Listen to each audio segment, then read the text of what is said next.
Today, we are taking a closer look at the Furries of Belgium. Meet Treetender, one of your average, friendly, furry VR chat streamers. However, what makes this guy unique is he apparently has a voice so deep you can drown in it? Oh, I'll be the judge of that. Alright, Tree, you ready to get started? I think it should be good, yes. Sweet Jesus!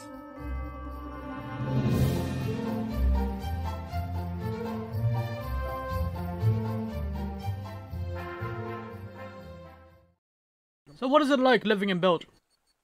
Well, it's like living in Belgium. It's a cozy, very multicultural country. There's like a lot of different cultures here in Belgium. Like you have people from all over. There's like a lot of my coworkers are from different like places as well. You have like people from Turkey. One of my close coworkers I really like and we get along very well is actually from Bosnia. So there's people from like all over in Belgium. It's like a small little country and there's a lot of like different nationalities. But people tend to be quite to themselves as well. People tend to be very friendly, but to themselves. Like, they always tend to mind their own business, sort of type of person. And that's something you find a lot in Belgium. Practical-wise, like, everything is pretty close. Everything is in close proximity to each other. It's not like America, where everything is, like, very far apart. So it's like, it's very densely populated. So if you need something, like, most of the stores that I ever need in my life are in between my house and 15 minutes of driving. Like, I don't have to go very far to get to the store I need. It's like, everything is pretty close to each other. I like it here. It's a cozy little country. I like it here. So does Belgium have a native language? Belgium does actually not have a native language by itself, no. Belgium does have multiple languages, in fact. You have a northern part, the northern half of Belgium speaks Dutch, just the same as the people from the Netherlands. And then there's the southern part of Belgium, the southern half of Belgium, that actually speaks French, just like France. And then there's a small part to the east, there's like a small little part that speaks German to the east. So it's like we have like 3 different languages, and of course there's a lot of people that know English. So there's a lot, like I said, it's like a very multicultural country, so there's a lot of different languages. Because I speak Dutch as a main language, like I said, I speak English obviously, what I'm doing now, I speak some French as well. So how would one say furry in Dutch? You would actually just use the same word for it. There's actually not a translation for it. So I guess we would just he furry.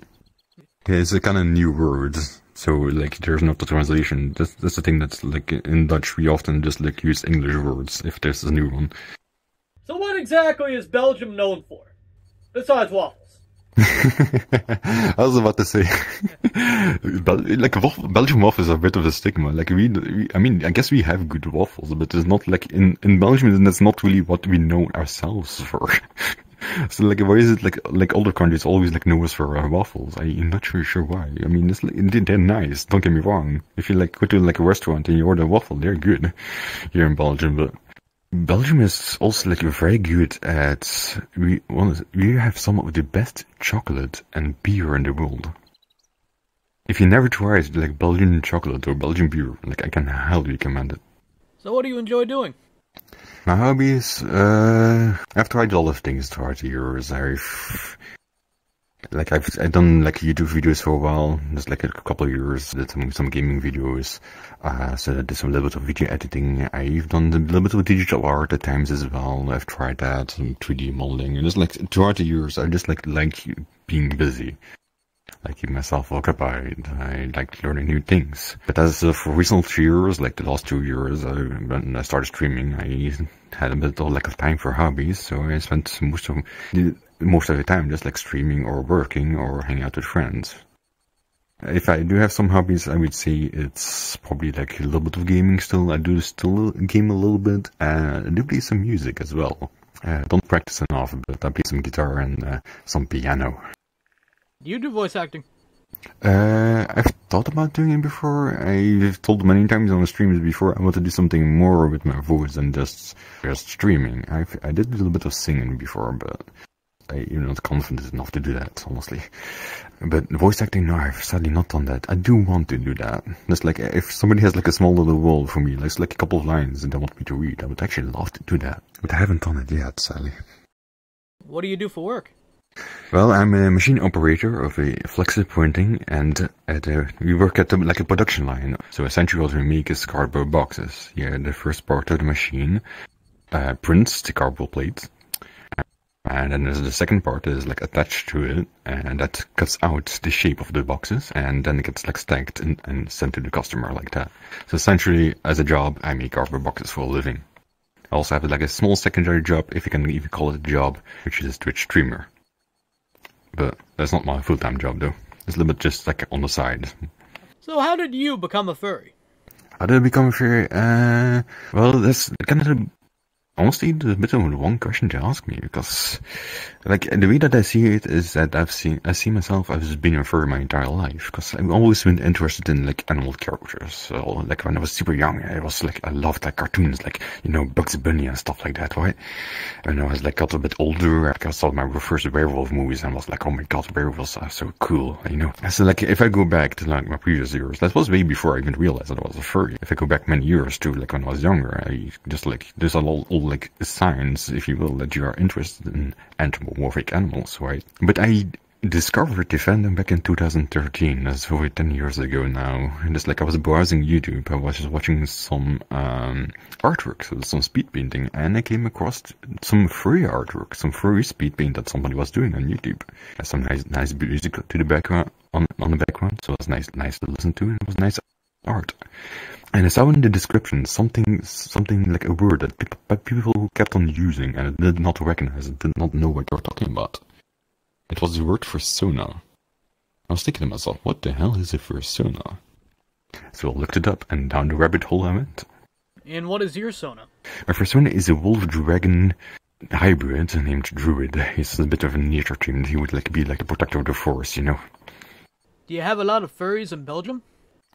I do know a few. I mean, I guess there's it's kind of rough to estimate how many furries there are in a given country, because it's like you always have like there's different degrees of furries. There's some furries that are not very active in the fandom, that don't join any chat groups or anything, or there's some people that don't. I also sometimes hear about people that join the chat group and are like, oh, I didn't know there was a community in Belgium of furries. I didn't know there was a Belgian furry community, but there is. So it's like kind of difficult to tell. If I look at some of the chat groups, I see a couple of dozens, a couple of hundreds of people in there sometimes. So if I would estimate, it's probably like a couple of thousands, but it could be as low as 1,000, could be as high as 10,000. I have no clue. But there's probably a couple of thousand of us here in Belgium, I can imagine. And we have like a population of about 11-12 million, so I'm not sure if that's good or bad. What about fursuiters? A lot of people in fursuit, there's at least a couple of dozen of us, yeah, sure, there are quite a few in fact. It's like, again, it's like hard to tell. Some people are very secretive about them being a furry, or not very active online, so it's difficult to tell, but there's probably dozens of them, might even be up to 100. Okay, quite a few. Do you guys have any local cons?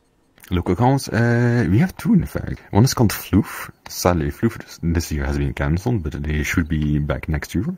And there's also Reference as well. That's their first edition. So how do Belgians react around furries? How do people in Belgium react to furries? It depends on the region. I went out fursuiting multiple times. I went to fur meets myself, and I can fursuit it myself, like in real life. And it depends on the region you're in. Like one of the biggest cities, Antwerp. I've fursuited there and actually did not like it very much. I didn't really feel all that welcome, I'm gonna be honest. But then like we went to a smaller city and called Hasselt. And that was actually much cozier, and people were very happy to see us at times. It depends a lot on the environment that you're fursuiting in. Like children also loved this Hasselt as well. My first fursuiting experience was quite magical. It's like a lot of like children just like came up to me and was like asking like, "Hey, can I take a picture with you?" and stuff like that. It was quite magical. Most people are pretty neutral. Most people just think that's kind of weird and just kind of ignore it. But like some people are actually genuinely very happy to see us, and they like it and they love it. Especially the younger folk, really like it. So how do you typically deal with hate? The thing is, like, if people hate furries, they're generally very misinformed. Because furries, like, hands down, are like one of the best, if not the best community there is. We are like one big family of people that just take care of each other. Like, I used to be a massive loner, right? I was a massive loner when I was younger. I had no friends. I was bullied like crazy. Like, almost every single day I was bullied by other people. I was like, cast out. I never felt welcome anywhere. Even when I joined the Furry Fandom, I still had to find my way. Like when I discovered the Furry Fandom, like 2013, like I still had to find my way. It took me a couple of years, and then I went to Furmates, and was like, okay, they were respectful towards me, and I kind of felt, okay, these are nice people. They are generally like very good and kind and loving people. And then I started VR chat, and oh boy. In the beginning, when I started out VR chat, I was like an incredibly shy boy. I could barely even speak, but I made my first like VR chat friends. Like here in VR chat, I made some furry friends. They were there for me, and I slowly felt more comfortable around them, to the point where I could speak and have conversations and hang out with them. But I kept on going, and at some point I shared to them my wish of like wanting to be a streamer. And then they told me, like, yeah, they encouraged me, they helped me with it. They encouraged me, and they were there for my first stream. They helped me stream. And I kept on going, like I got more and more followers. I grew out to be like a medium-sized streamer, and I have a big following of people that want to support me. It's such an awesome community. Like recently I had my birthday party, and I put myself in the VR chat world. I had a lot of people join with me. There was a certain point where there was like 20 people in a row gathering for the group picture. Like over 20 people were standing next to each other for the group picture, all because of me.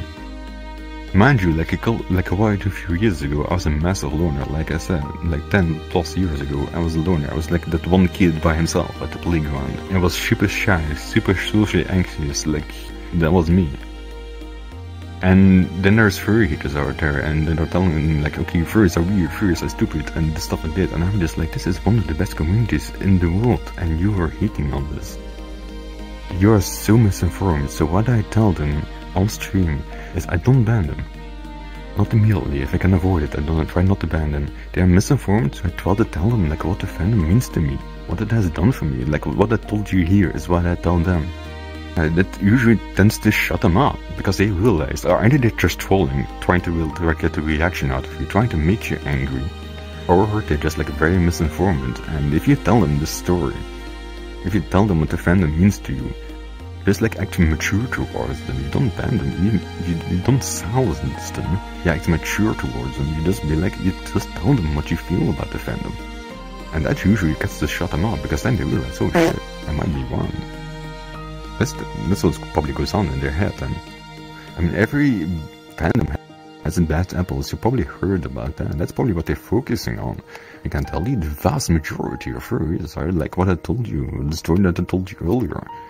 It's a very loving, it's one big family of people that are there for each other. It's one of the most loving communities there is. You are also a fan of the stuff that we create, which you almost see nowhere else. I mean, the Star Wars fandom, there's like anime fans, and you're fan of stuff that already exists. We create our own stuff, which is very unique. You are a very loving community. That's what I tell these haters.